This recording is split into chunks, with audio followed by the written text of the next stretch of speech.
At my husband's sister's engagement, the tag on my chest read, Housekeeper. His mother smirked, "You're just staff here. No chair, no plate, no place." My husband chuckled, "Food is for family." I stood tall, slid off my ring and said, "Then I'm no longer yours." His smile vanished, but that was only the beginning. Alexander didn't know I was home when he called his mother from our bedroom. "Mom's right, you need to learn your position," he said, and I froze outside the door holding the laundry basket. The housekeeper badge is perfect. Maybe after this, Victoria will stop pretending her little business matters. He laughed, actually laughed, about how his partners would enjoy seeing me taken down a notch at Zoe's engagement party. I set down the basket silently, walked to my home office and opened the folder I'd labeled Insurance. Inside were 6 months of documented evidence of Alexander's embezzlement from his firm. I'd hoped never to use it. Now I began drafting an anonymous SEC whistleblower report while my husband planned my humiliation in the next room. Before we continue, if you've ever been dismissed or undervalued by those who should have supported you, please consider subscribing.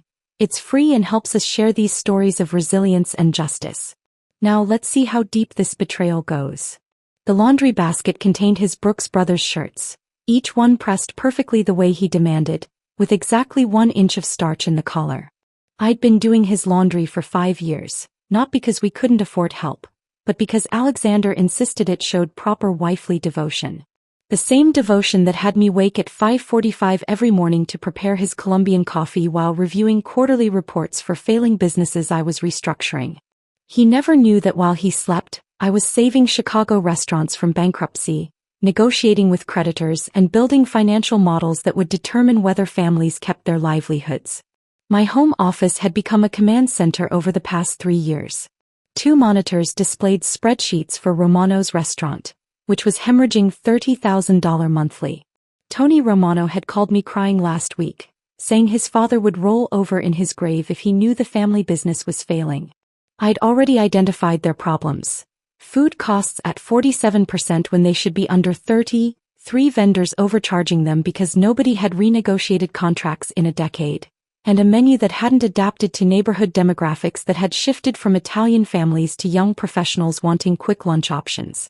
I'd fix it all for a fraction of what the big consulting firms charged, but according to Alexander, this was just my little hobby.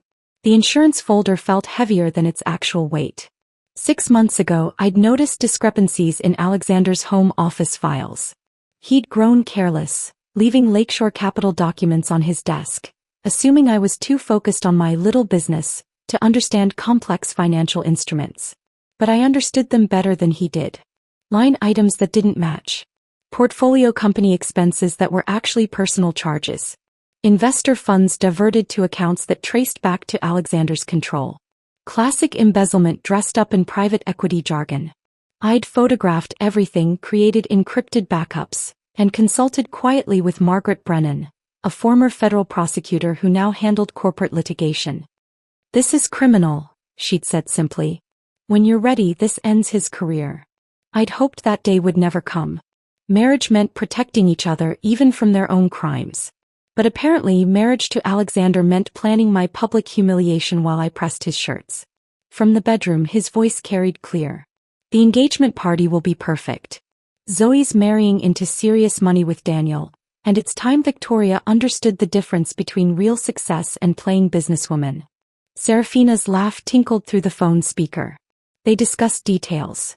How the name badge would be waiting at check-in, how there would be no chair at our table, how they'd make sure everyone noticed I wasn't being served food. "She saved your father's company," Serafina admitted, "but that doesn't make her family. Help is help no matter how well dressed." 18 months ago that help had worked 16-hour days to save Hawthorne Manufacturing from bankruptcy. Richard Hawthorne, Alexander's father, had built the company over 30 years, but COVID had exposed every weakness in their operations. Traditional consultants wanted $400,000 just to assess the situation. I restructured everything for $130,000, pivoting their production to ventilator components when the market demanded it, renegotiating union contracts without triggering strikes, and identifying inefficiencies that were costing them $200,000 monthly. I saved 200 jobs. Blue-collar workers with mortgages and kids in college kept their paychecks because I understood manufacturing logistics better than consultants who'd never set foot on a factory floor. Serafina had visited once during the restructuring, wrinkling her nose at the break room where I ate lunch with line supervisors. "These people," she'd said, not bothering to lower her voice. "This is so beneath the Hawthorne name." Yet the Hawthorne name only survived because I prevented bankruptcy. Thursday dinners at Serafina's Gold Coast mansion had become a masterclass in endurance. Every week at 7 p.m. sharp I arrived with homemade dessert, usually her favorite lemon tart that took 3 hours to perfect. She'd take one bite, declare it acceptable, then spend the meal dissecting my shortcomings. Victoria's keeping busy with her little consulting project, she'd tell her friends, emphasis on little and project, like I was a child with a lemonade stand. Meanwhile, Nexus Advisory had just crossed 7 figures in annual revenue. I built my company from our dining room table with $5,000 in savings and desperation that tasted metallic. 50 cold calls to failing restaurants. 49 rejections. 1 yes from Giuseppe's Pizzeria, and he only agreed because I offered the first consultation free. His daughter had rolled her eyes when I walked in. Young female, nothing like the gray-suited consultants they'd expected. But numbers don't lie.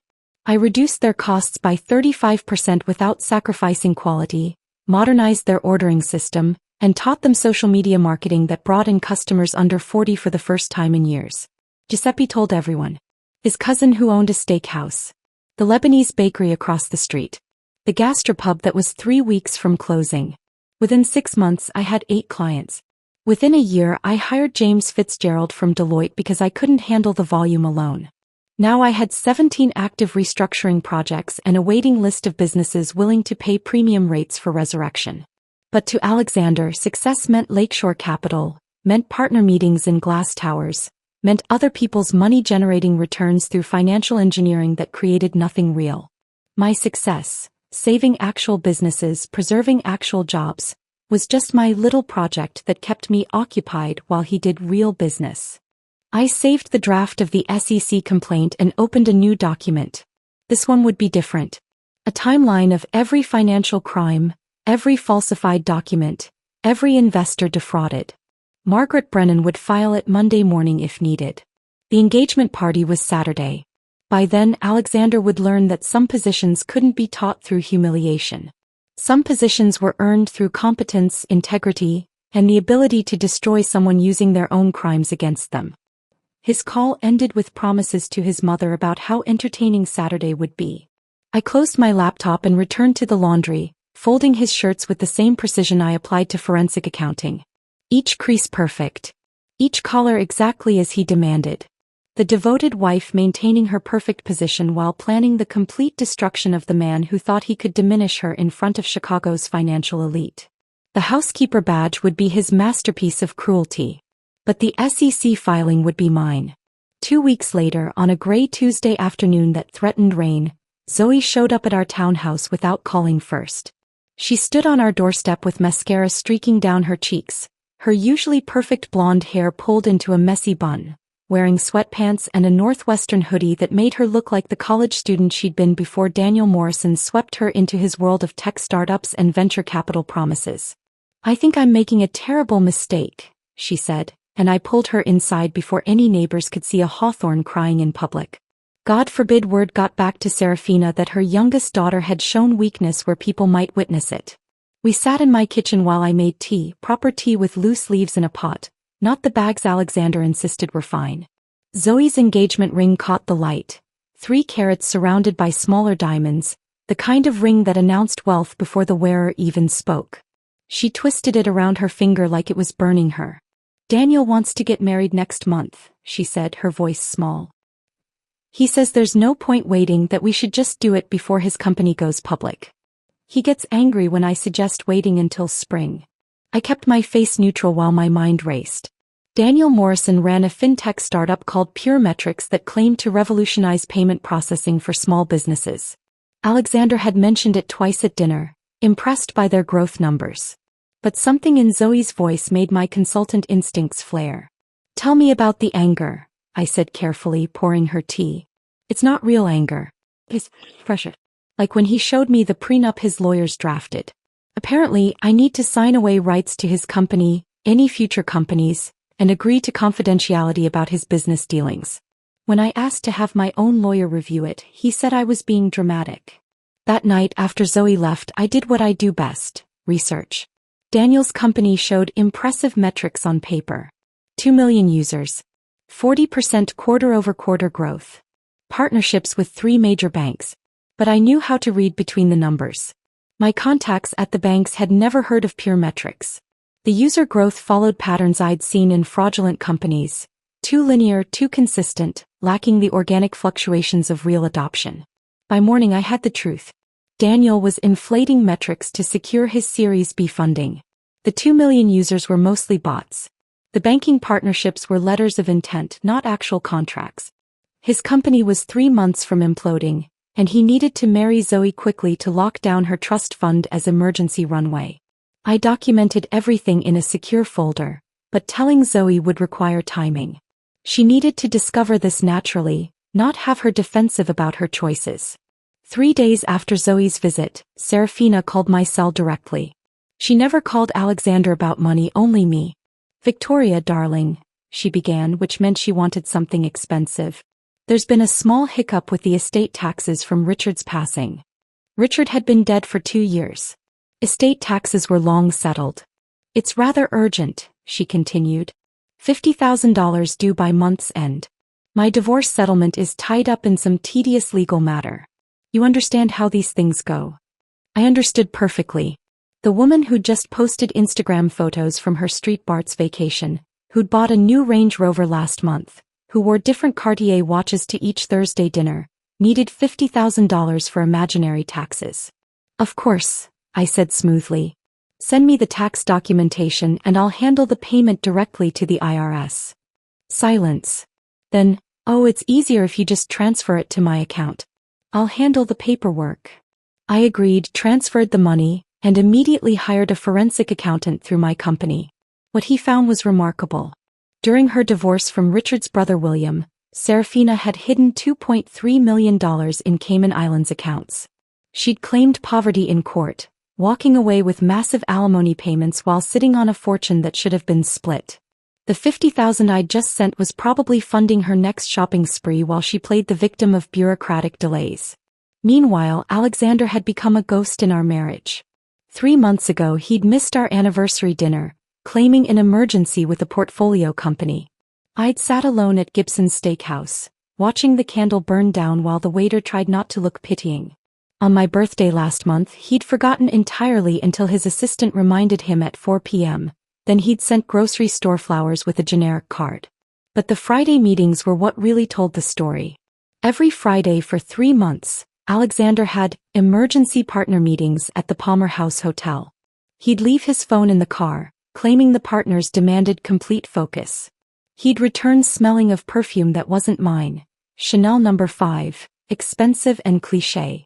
His collar would have makeup traces he'd tried to wipe away. His credit card statements, which I handled because he couldn't be bothered with administrative tasks, showed charges for room service for 2 champagne and breakfast. I knew her name. Rebecca Lansing, senior associate at Lakeshore Capital, Harvard MBA, engaged to someone else but apparently flexible about exclusivity. I had photos from the hotel security footage my investigator procured. They were damning and clear. But I filed them away with the embezzlement evidence, building my arsenal while pretending to be the oblivious wife focused on her little business. The invitation arrived on a Thursday, hand-delivered by courier.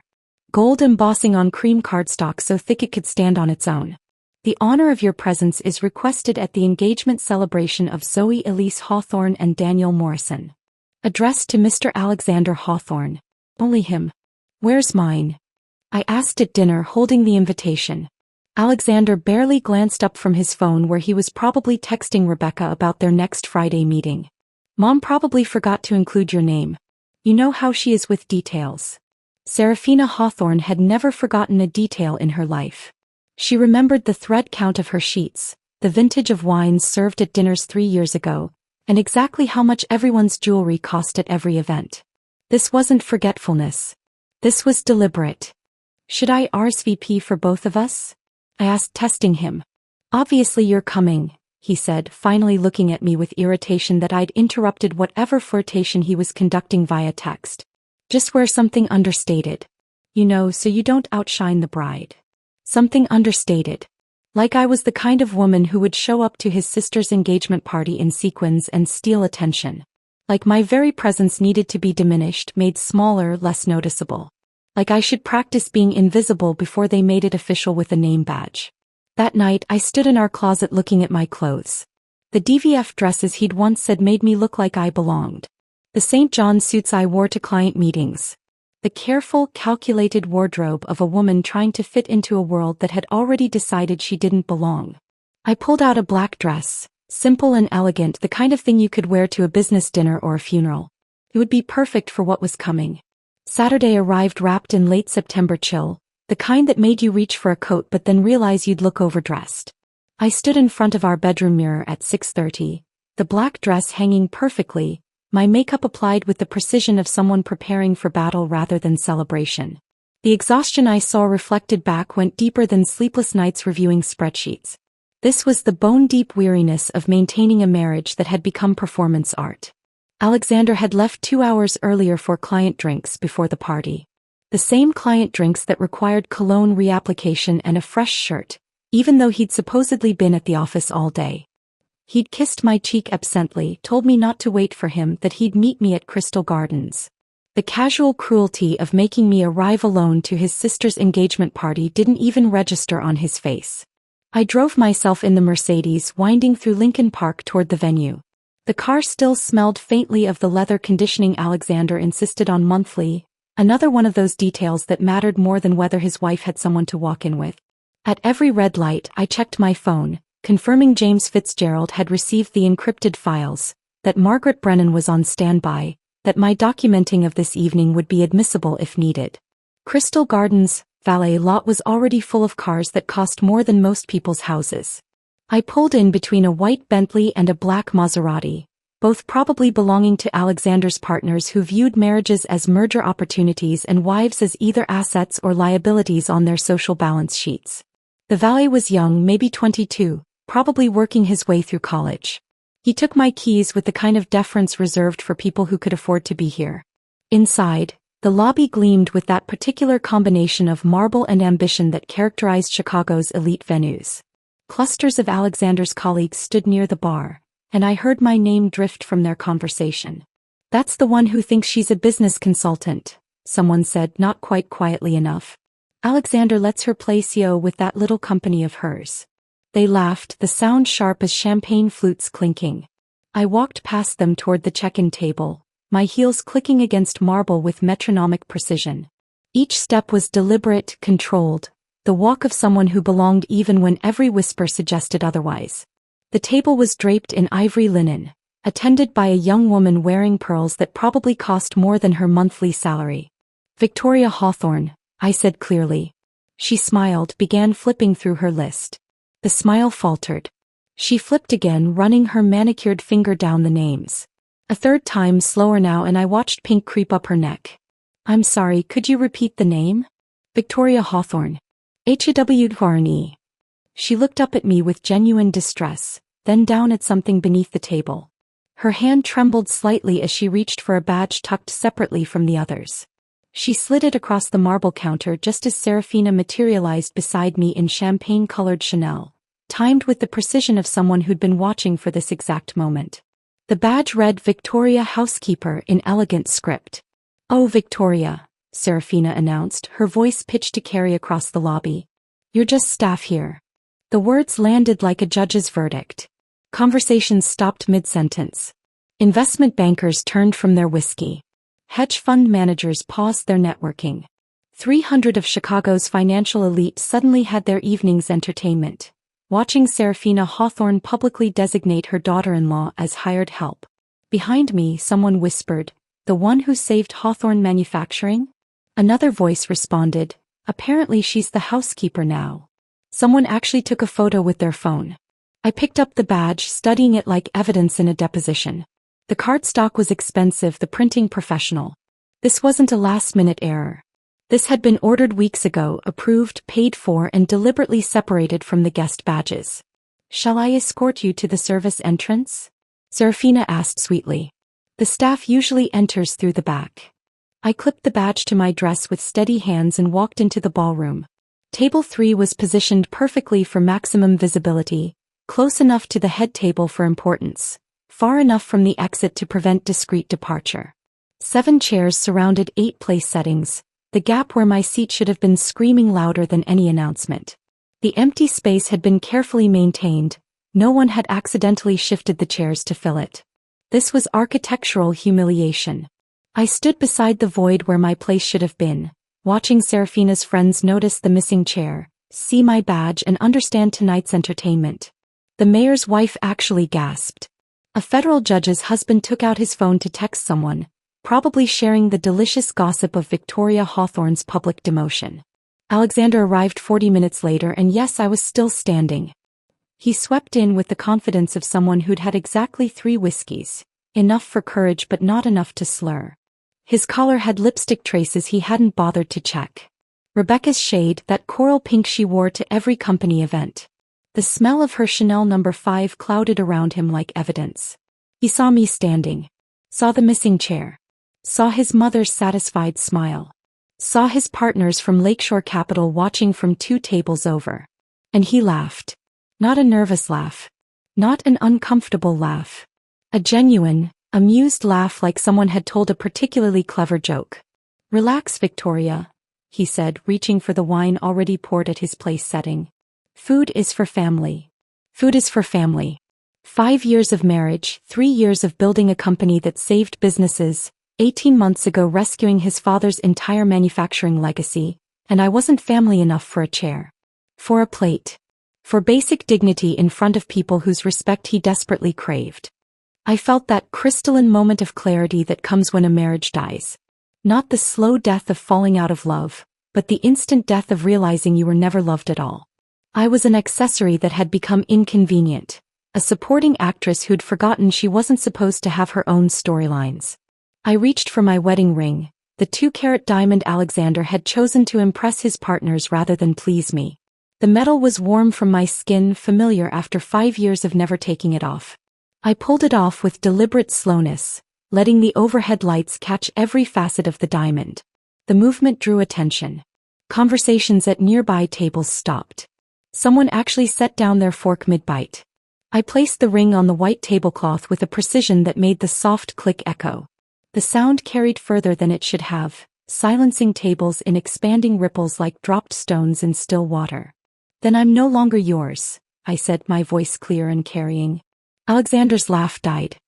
His face went through a series of expressions, confusion, embarrassment, then the dawning realization that I was serious. That his wife had just removed her wedding ring in front of Chicago's entire financial ecosystem. That the woman he'd designated as the housekeeper had just quit her position. I turned and walked toward the exit, my heels marking each step against the marble. Behind me, chaos erupted, chairs scraping, voices rising, Serafina's sharp, "Alexander, do something." But I didn't turn around.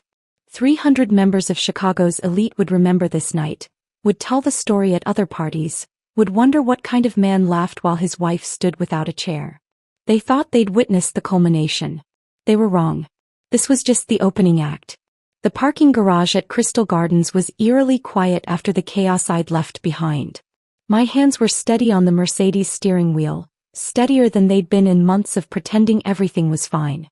I pulled out my phone and called James Fitzgerald. 3 rings. He picked up even though it was nearly 9 on a Saturday night. "Execute Project Revelation," I said without preamble. There was a pause, just a heartbeat, then his voice came through clear and professional. "Confirming execution of Project Revelation. Asset freeze protocols initiating now. Document preservation complete.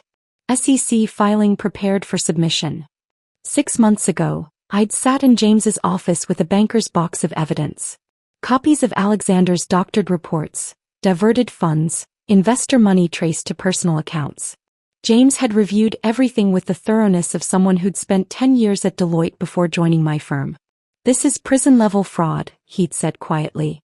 We'd built Project Revelation that day. A complete response plan for when, not if, Alexander's betrayal became unbearable. "The accounts will be frozen within the hour," James continued. Our forensic accountant has everything documented. Margaret Brennan has been notified. I drove home through the quiet streets of Lincoln Park, passing houses where normal families were having normal Saturday nights. No public humiliation. No housekeeper badges.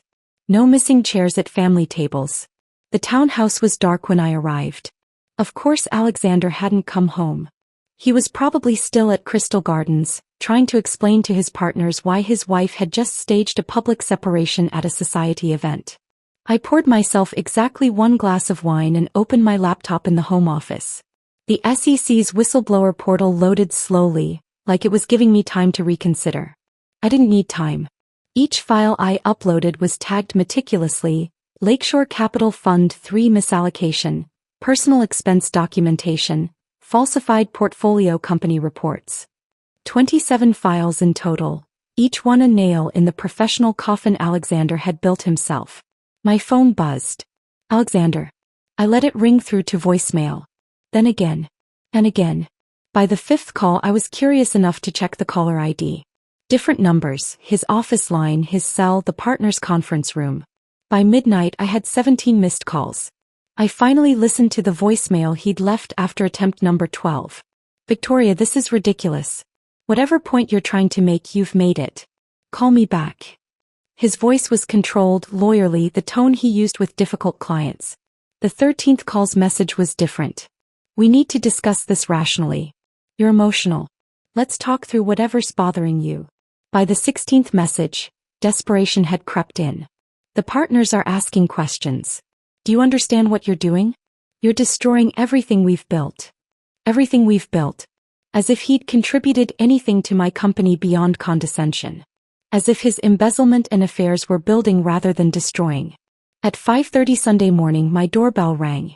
Margaret Brennan stood on my porch in a pristine suit despite the ungodly hour, carrying a leather briefcase that probably cost more than most people's rent.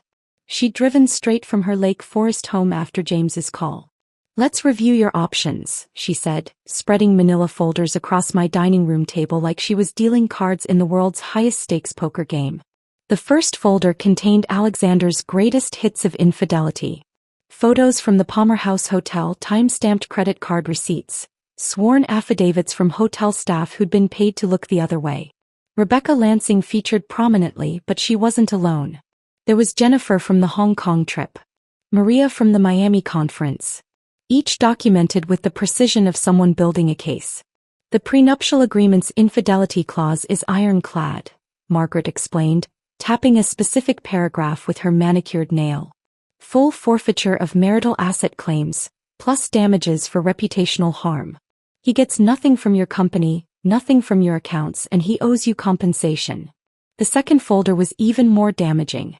Lakeshore Capital's fraudulent fund allocations laid out in spreadsheet clarity.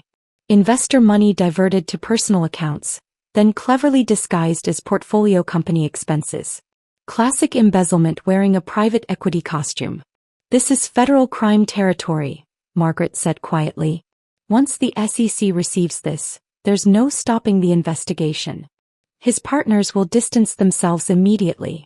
Criminal charges are likely. The third folder contained my nuclear option, Serafina's hidden offshore accounts. $2 million that should have been split in her divorce, hidden in the Caymans while she cried poverty to the court. Her ex-husband's attorney would find this very interesting, Margaret noted. The clawback provisions alone would bankrupt her. We worked through each document, each strategy, each potential outcome. Margaret had the kind of thorough preparation that came from 20 years of destroying wealthy men who thought they were untouchable. By the time she left at noon, I had a clear path forward. It would be brutal, methodical, and entirely legal. That evening, still Sunday, my phone rang with a number I didn't recognize. I almost didn't answer, then noticed the 847 area code. Northwestern University. Victoria. The voice was small, scared. It's Zoe. I'm in your lobby. Can I come up? She stood at my door 5 minutes later looking destroyed. Pajama pants under a Northwestern sweatshirt, no makeup, mascara streaks still visible from crying. In her hands she clutched printed pages with highlighting and handwritten notes in the margins. I researched Daniel's company, she said, her voice barely above a whisper. After what you said about checking things, the numbers don't add up. I made tea while she spread her research across my kitchen counter. She'd done good work, better than I'd expected from someone with no financial background. User growth charts that showed impossible patterns. Partnership announcements that led to dead websites. Employee LinkedIn profiles for people who didn't exist. It's all fake, isn't it? She asked, looking at me with eyes that already knew the answer. We sat on my kitchen floor, backs against the cabinets, sharing tea and truth. I explained how I'd discovered the fraud, why I'd waited to tell her, how Daniel was using their engagement to access her trust fund before his company collapsed. You were protecting me, she said slowly. While Mom was calling you the housekeeper while Alexander was. She trailed off, fresh tears starting. You were the only one who was ever kind to me, I told her honestly. When I married Alexander, you welcomed me. You never made me feel like I didn't belong. You were the only one who actually acted like family, she whispered. We talked until nearly midnight, planning how she'd confront Daniel, how she'd protect herself legally and financially. I gave her Margaret Brennan's card, promising to cover the legal fees myself. When she finally left, she hugged me with the desperation of someone who'd just realized how alone she'd been in her own family.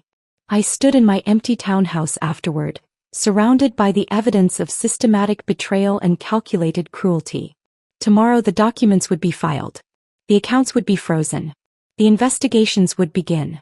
The Hawthorne family empire would start its collapse. But tonight, in my kitchen with Zoe, I'd remembered why I was doing this. Not just for revenge, though that would be satisfying, but because someone had to protect the people they claimed to love while destroying. Someone had to be the family they pretended to be. Monday morning arrived with the kind of crisp autumn air that made everything feel sharper, clearer. I was already at my desk when the first domino fell at exactly 8 o'clock. My phone buzzed with a voicemail notification from a number I knew well, Serafina's private line. I played it on speaker while reviewing my morning emails. You vindictive little nobody. Her voice crackled through the speaker, high-pitched and frantic. How dare you?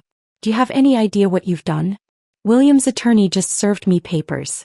They know about the Cayman accounts. They know everything. The message continued for 3 more minutes, alternating between threats of legal action and desperate attempts at negotiation. She used words I'd never heard from her perfectly painted lips before. The polished Gold Coast matron had cracked completely, revealing the desperate woman underneath who'd hidden $2 million while claiming she couldn't afford groceries during her divorce. I deleted the voicemail and opened an email from Margaret Brennan. The subject line read simply, clawback initiated. William's attorney had filed emergency motions that morning. Serafina's accounts were frozen pending investigation. She owed $800,000 in penalties plus the original $2 million she'd concealed. Her Range Rover would be repossessed by week's end. At 9:15 my phone rang. James Fitzgerald calling from his car. You need to see something, he said without greeting. Check your email. Security footage from Lakeshore Capital just leaked. The video was grainy but clear enough. Alexander in his corner office at 7:43 that morning, reading something on his computer screen. His face went from confused to panicked to enraged in the span of 30 seconds. Then he picked up his laptop and hurled it against the glass wall of his office with enough force to leave a spiderweb crack. The sound of shattering technology mixed with his screaming at his assistant to get his lawyer immediately. What the security footage captured next was even more damaging. 3 junior analysts standing frozen in the hallway, phones raised, recording their boss's complete breakdown. Alexander screaming obscenities. Papers flying. Him trying to call someone, probably me, and throwing his phone when I didn't answer. It's already viral, James said. #Hawthorne meltdown. Every financial blog in Chicago has picked it up. By noon the video had been viewed 40,000 times. Someone had set it to classical music, making Alexander's rage look even more unhinged against Vivaldi's Four Seasons. The comments section was brutal. Former employees sharing stories about his temper. Competitors questioning his stability. Investors asking if this was who they'd trusted with their pension funds. I watched it once, noting the exact moment the SEC notice must have appeared on his screen. That would be the formal notification of investigation into Lakeshore Capital's fund allocations. The moment he realized his career was over, that prison was a real possibility, that his perfectly crafted image had shattered like his laptop screen. Wednesday arrived with its own special delivery of consequences. Serafina called me 6 times before noon, each message more desperate than the last. I didn't answer, but Zoe forwarded me the text their mother had sent to the family group chat. The Chicago Athletic Club has made a terrible mistake. Some confusion about finances. This will be resolved immediately. But there was no confusion. The club had suspended her membership pending resolution of her legal troubles.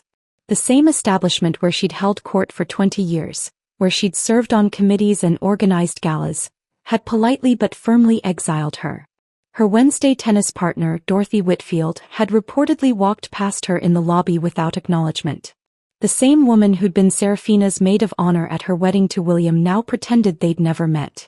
Zoe called me that afternoon, her voice a mixture of shock and something close to satisfaction. Mom showed up for her tennis match and they had her locker contents boxed in the lobby, she said. Security escorted her out. Everyone saw. Mrs. Chin actually took a photo. The mighty Serafina Hawthorne, reduced to carrying a cardboard box of tennis whites and designer athletic wear through a lobby full of people she'd once considered beneath her notice. The Chicago Society pages would feast on this for months. Thursday brought an unexpected visitor. James arrived at my home office with a folder and an expression I'd learned to recognize. He'd found an opportunity in chaos. Crystal Gardens is in trouble, he said, spreading financial statements across my desk. The venue's hemorrhaging money. Bad management, worse contracts. They're looking for a buyer before they go under. I studied the numbers. The same venue where I'd been labeled the housekeeper was now begging for rescue. The irony was delicious enough to taste. How much? I asked. They're asking $2 million. They'll take $800,000 cash. 40 cents on the dollar. We could run it through the shell company, make it a Nexus Advisory acquisition. $800,000 to own the site of my humiliation. To control the space where 300 people had witnessed my degradation. To ensure no one else would ever endure what I had experienced there. Draw up the papers, I said without hesitation. James smiled, the kind of expression that reminded me why I'd hired him from Deloitte. He understood that revenge was just business by another name. I've already started. We can close by month's end. Full transfer of assets, including their existing event contracts. Serafina's charity gala is booked there for December. The charity gala. Serafina's crown jewel event, the one she spent all year planning, where she proved her social relevance by raising money for causes she couldn't pronounce correctly. She'd already sent invitations. The deposits were paid. And soon I'd own the venue. We'll honor existing contracts, I said carefully. With some modifications to policies. James raised an eyebrow. Modifications. You rules. No degrading name badges. No missing chairs. No class distinctions in service. Everyone who enters gets treated with equal dignity. And Serafina's gala? Will proceed as planned. She'll just have to follow the new policies. And perhaps we'll display the venue's ownership prominently. You know, for transparency. That afternoon I signed the initial papers while thinking about the badge that still sat in my desk drawer. The one that read Victoria Housekeeper. Soon I'd own the building where that humiliation occurred. I'd control the space where Alexander laughed at my missing chair. I'd decide who was welcome and who wasn't. The acquisition documents felt heavier than their actual weight, loaded with the promise of transformation. Crystal Gardens would become something different under my ownership. A place where respect wasn't determined by bank accounts or bloodlines. Where every person who entered would be treated as equally valuable. Where no one would ever stand beside an empty chair while their spouse laughed. As James gathered the papers to file with our attorneys, my phone buzzed with a text from an unknown number. I opened it to find a message from Rebecca Lansing, Alexander's mistress. He's been calling me non-stop. Begging for help. I thought you should know I'm testifying to the SEC tomorrow. I kept records of everything. The gifts, the trips, all paid with investor funds. I'm sorry. I should have said something sooner. Even his mistress was abandoning ship. The dominoes weren't just falling anymore. They were accelerating, each collapse triggering the next with beautiful precision. I stared at Rebecca's text for a moment longer before setting my phone aside. Tomorrow she would testify to the SEC, and Alexander's last potential lifeline would be severed. The irony that his mistress would show more integrity than he ever had wasn't lost on me. I pulled up the emails from the 3 portfolio companies where Nexus Advisory held consulting contracts through Lakeshore Capital's agreements. Each CO owed their company's survival to my restructuring work, though Alexander had taken credit for sourcing exceptional consultants at every partners meeting. Friday morning I sent identical emails to all 3 CEOs. The message was simple. Evidence of fund misallocation affecting their companies, urgent board review recommended, documentation attached. By 9:30 my phone was ringing off the hook. Michael Chin from Pinnacle Tech was first. Victoria, these documents, is this real? Alexander's been charging personal expenses to our operational budget. Every receipt is authenticated, I told him. Your last quarter's unusually high consulting fees actually paid for his Palmer House hotel stays. The emergency board meeting at Lakeshore Capital convened at 11. I wasn't there, but Michael Chin called me from the bathroom during a break, whispering like he was sharing state secrets. It's chaos, he said. The limited partners are losing their minds. Someone calculated that Alexander misallocated $3.2 million over 18 months. They're talking criminal prosecution. By 3 o'clock it was over. Alexander was placed on indefinite leave, his equity stake frozen pending investigation, and his company access revoked immediately. The security footage that leaked later showed him packing personal items into a cardboard box while 2 guards watched, ensuring he didn't take any files. The same corner office where he'd thrown his laptop now hosted his professional funeral. His assistant apparently wouldn't make eye contact as he left. That evening Zoe called me sobbing, but they were different tears than before. These carried relief mixed with anger. I confronted Daniel with everything, she said, her voice steadier than I'd expected. At first he denied it, said I was being paranoid, that I didn't understand startup metrics. Then I showed him the evidence you helped me compile.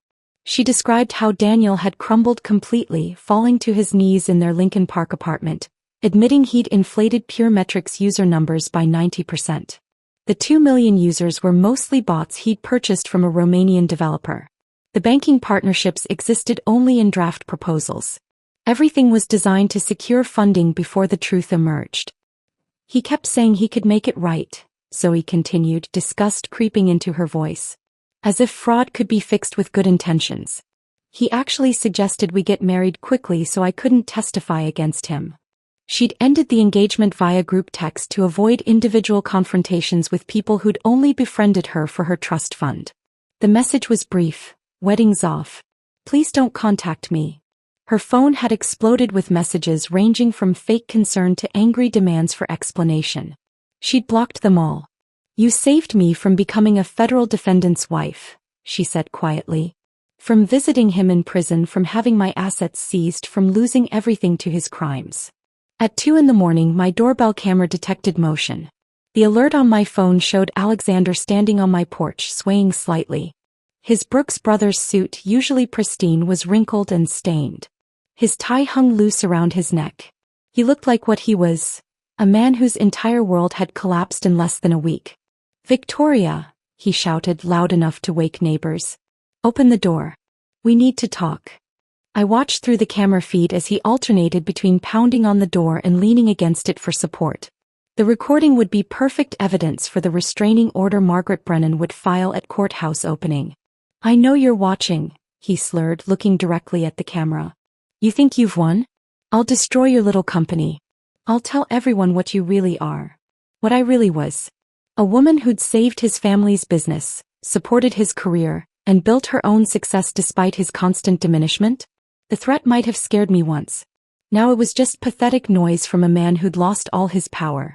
We can work this out, he continued, his tone shifting to desperate pleading. It was just a joke, the badge thing. Mom's idea. You know I love you. Love. He threw the word around like it meant something, like it could erase the housekeeper badge, the missing chair, the laughter when I stood without a place at the table. Through the camera I watched him slide down to sit on the porch steps, his head in his hands. The mighty Alexander Hawthorne, reduced to drunk, begging on the doorstep of the woman he'd tried to humiliate. After 20 minutes he finally left, stumbling toward an Uber that charged the credit card I hadn't yet removed my name from. I'd fixed that in the morning along with filing the restraining order. For now, I had 20 minutes of recorded evidence of harassment, threats, and trespassing. Saturday afternoon brought the most unexpected revelation. James had been tracking the Hawthorne family's financial collapse through his network of contacts. What he discovered about Serafina's current situation exceeded even my expectations for poetic justice. She's working as a receptionist, he told me over coffee in my home office. At a dental practice in Naperville. $15 an hour plus benefits. The woman who'd declared me just staff was now actually working as staff. The woman who'd said food was for family was probably bringing packed lunches to save money. The woman who'd measured worth in designer labels and trust fund zeros was taking public transportation because her Range Rover had been repossessed Thursday morning. She's living in a one-bedroom apartment near the metro station, James continued, showing me property records on his tablet. $1,200 a month. Her Gold Coast mansion was seized yesterday for the fraud penalties. I thought about Serafina sitting behind a reception desk, scheduling appointments for people who didn't know she used to host charity galas in that same suburb. Answering phones with the same voice that had announced to 300 people that I was the housekeeper. Filing insurance forms for the kind of middle-class families she'd once considered beneath her notice. The other receptionists apparently have no idea who she used to be, James added. She goes by Sarah now. Sarah Whitmore. Told them she's divorced, starting over. Starting over at 62 with nothing but an hourly wage and a benefits package she desperately needed for health insurance. The same age when most of her former friends were planning Mediterranean cruises and complaining about estate taxes she'd never have to worry about again. That evening, I stood in my townhouse looking at the physical evidence of the week's destruction. Alexander's belongings still cluttered half the closet. Suits that would probably be sold to pay legal fees. Watches that would be seized as fraudulently purchased assets. The cufflinks I'd given him for our anniversary that he'd never worn because they weren't expensive enough to impress his partners. On my desk sat the contract for Crystal Gardens, waiting for final signatures. The housekeeper badge lay beside it, a reminder of the moment they'd revealed their true nature. In trying to diminish me, they'd freed me to become who I really was, not the supportive wife making herself smaller for her husband's ego, but a woman capable of systematic, legal, complete destruction of those who'd mistaken kindness for weakness. The Hawthorne family empire hadn't fallen. It had been methodically demolished brick by brick, until nothing remained but rubble and regret.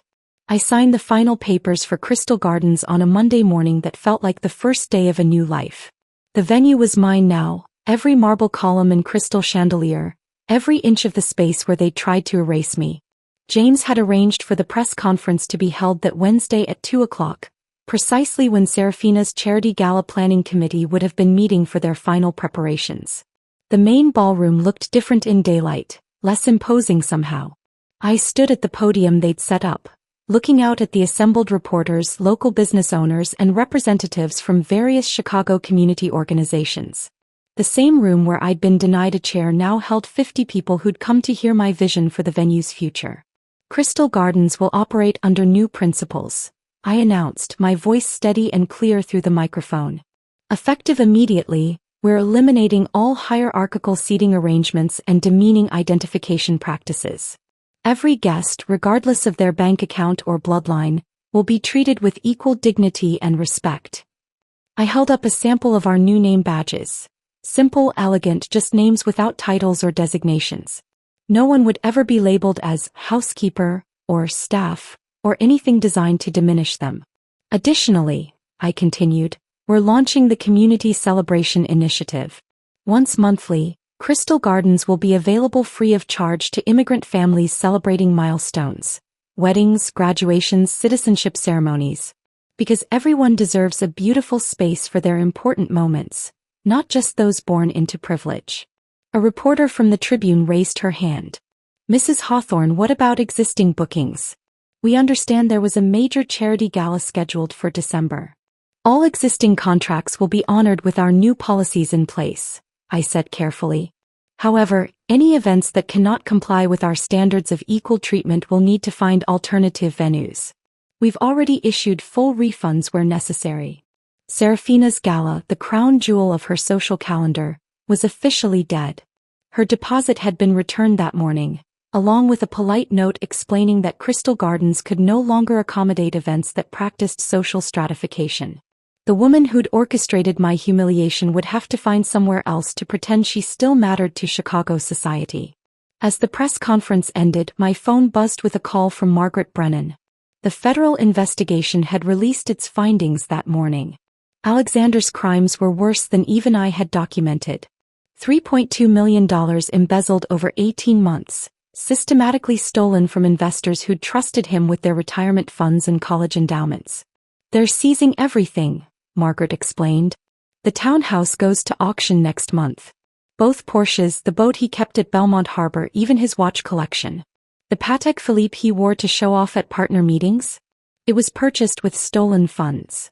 The townhouse where I'd made his coffee every morning, where I'd pressed his shirts while he planned my humiliation, would be sold to the highest bidder.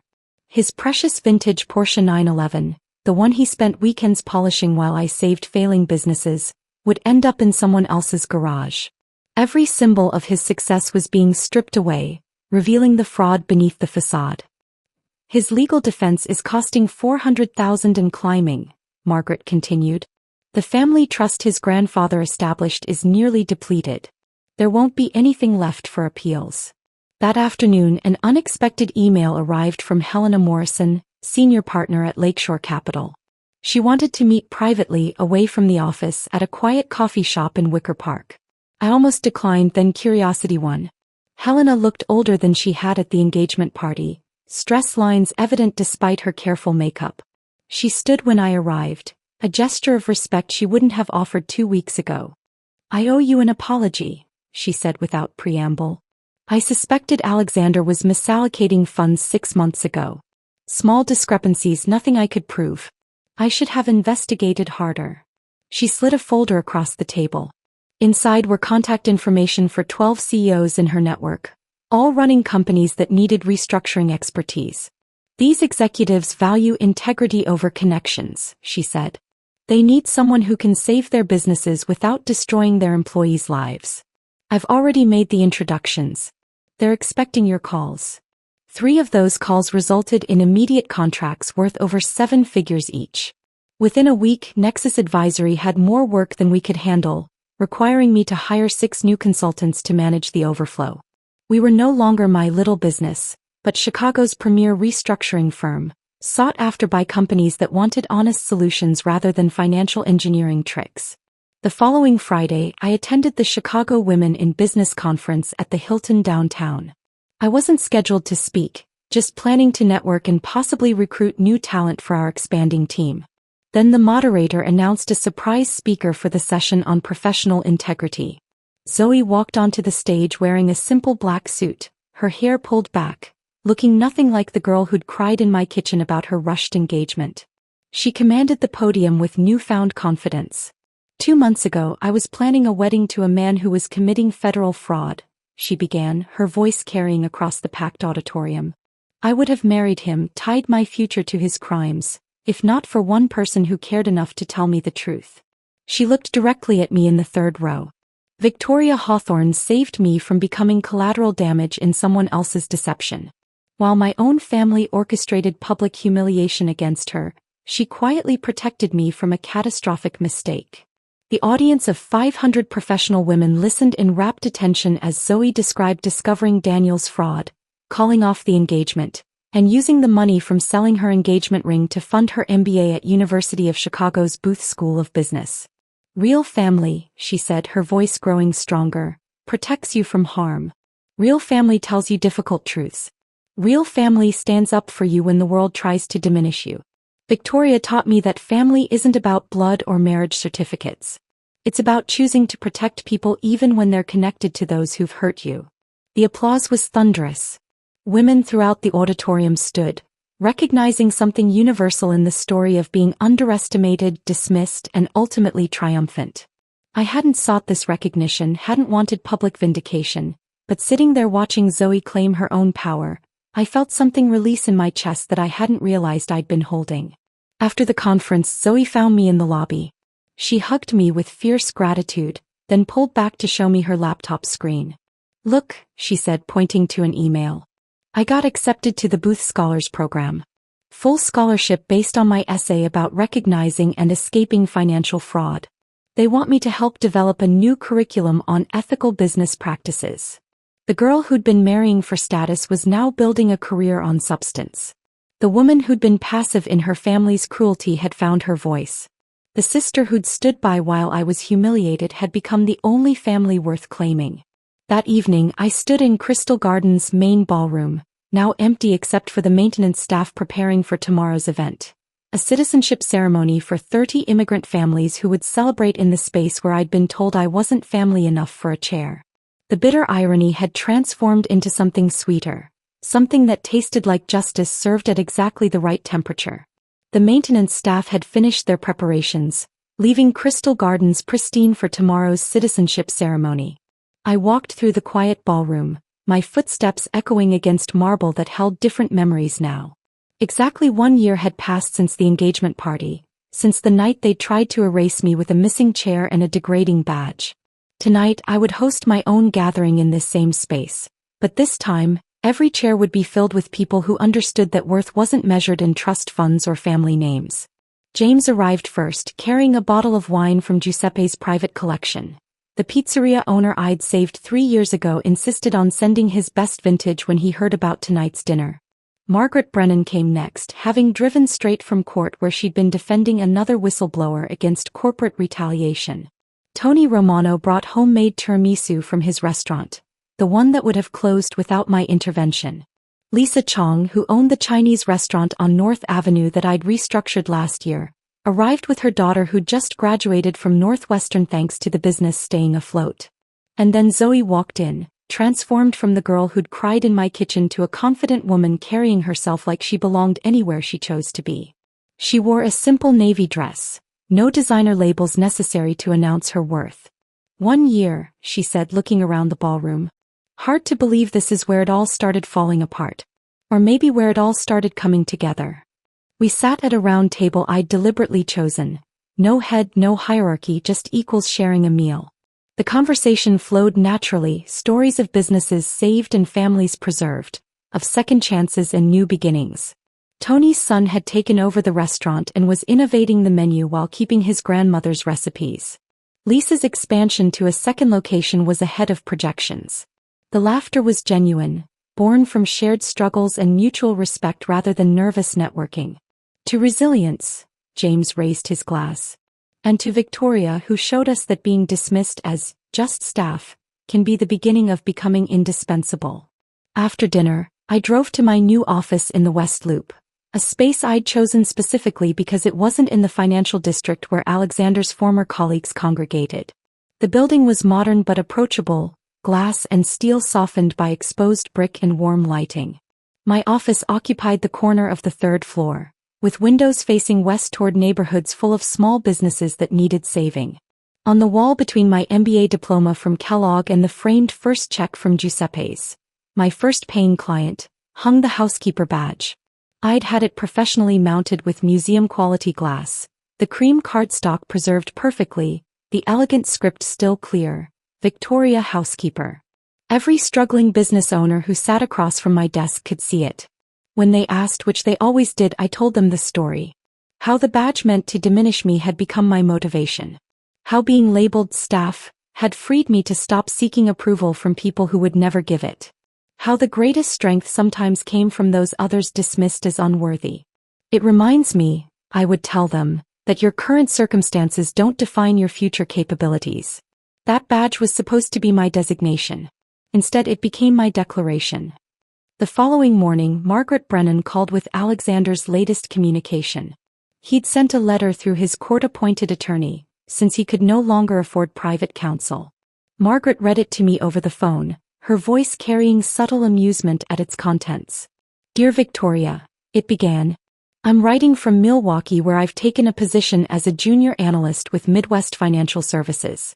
It's a small firm, but they were willing to overlook certain past difficulties. I live with my parents now in the house where I grew up. It's humbling but perhaps necessary. The letter went on for 2 pages, weaving between self-pity and revisionist history. He claimed the engagement party incident was misunderstood, that the name badge was an unfortunate error, that his mother had acted without his knowledge. He begged me to consider dropping the charges, though we both knew criminal prosecution was beyond my control now. Federal investigators didn't care about personal forgiveness. How should I respond? Margaret asked. One word, I said. No. She laughed. I'll draft something appropriately brief. That evening I stood in my Lincoln Park penthouse as dawn painted Lake Michigan in shades of rose and gold. I wore flannel pajamas and thick socks, comfort clothes that would have horrified Serafina with their lack of designer labels. No one was watching, no one was judging, no one was measuring my worth by my appearance. My laptop sat open on the kitchen counter, displaying expansion plans for Nexus Advisory's second office in Detroit. We'd identified 40 struggling businesses there that could benefit from our restructuring expertise. The city that others had written off as dying was full of entrepreneurs who refused to give up, who just needed someone to show them how to cut the right costs and keep the right people. I thought about the empty chair at that table 1 year ago, the space where I was supposed to sit but wasn't welcome. At the time, it had felt like erasure, like being written out of my own life story. Now I understood it differently. That empty chair hadn't been an absence. It had been an opening. A space to step away from a table where I was never truly welcome, to build my own table where everyone had a seat. My phone buzzed with a text from Zoe. She'd attached a photo from her business ethics class where she was teaching a case study about recognizing fraud in personal relationships. Using our story to help others, she wrote. Hope that's okay. I smiled, typing back, our story belongs to you too. Teach them well. Outside, Chicago was waking up. Somewhere in Naperville, Serafina, or Sarah as she called herself now, was probably preparing for another day of answering phones and scheduling appointments. Somewhere in Milwaukee, Alexander was living in his childhood bedroom, trying to rebuild from nothing. And here in Lincoln Park, I was planning the next phase of a business built on the principle that everyone deserved a chance at redemption, except those who refused to acknowledge they needed it. The Housekeeper badge had been meant to put me in my place. It succeeded, just not in the way they intended. My place wasn't at their table, begging for acceptance that would never come. My place was here, building something meaningful, surrounded by people who saw my worth without needing a name badge to confirm it. The badge had labeled me as staff. In the end, I'd staffed an entirely new life, one where respect wasn't negotiable and dignity wasn't determined by bloodlines or bank accounts. The sun climbed higher, warming the penthouse with golden light. Another day was beginning, full of struggling businesses to save and families to preserve. The work that Alexander had called my little project had become Chicago's premier restructuring firm. The woman they'd labeled the Housekeeper had cleaned house indeed, sweeping away everything that no longer served and building something better in its place. If this story of calculated revenge left you speechless, hit that like button right now. My favorite part was when Victoria placed her wedding ring on that empty table, turning their public humiliation into her Declaration of Independence. What was your favorite moment of justice? Drop it in the comments below. Don't forget to subscribe and ring that notification bell to catch more gripping stories of betrayal, resilience, and ultimate triumph.